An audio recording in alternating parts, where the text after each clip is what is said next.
Okay, so here we want to look at the effects of fiscal contraction in a small open economy under fixed exchange rates, assuming the price level is fixed.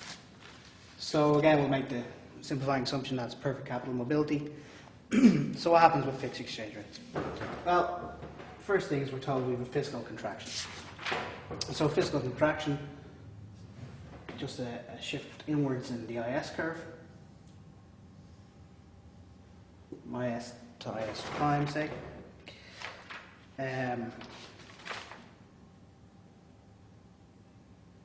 Where's it going to leave us? Well, it's going to leave us here at this intersection of our old LM curve and our new IS curve.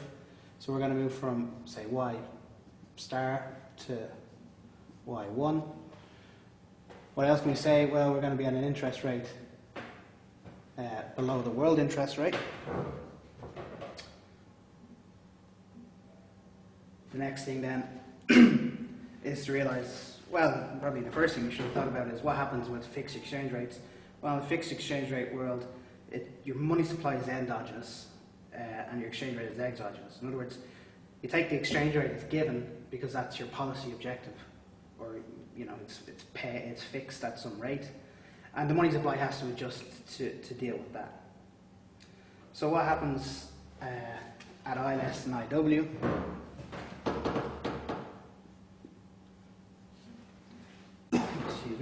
Well, it's like we saw in question 1.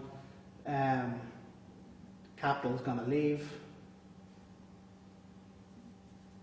or want to leave. To do that, what does it have to do? To do that, it has to sell off our currency, so demand for our currency will go down.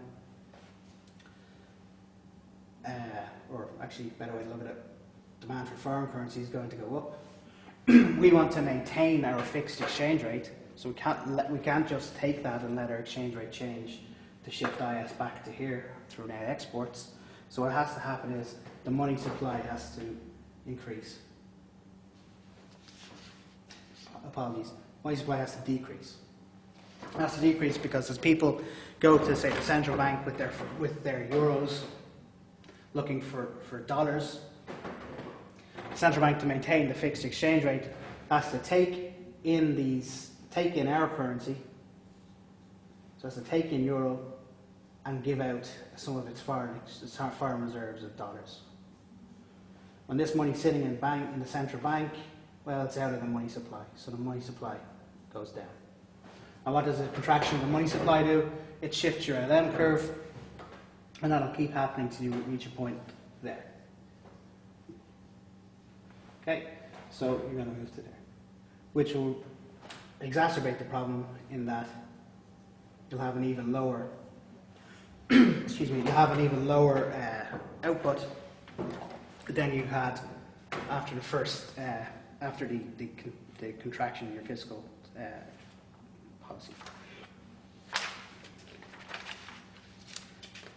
So if you got asked a question like this in an exam, what should you do?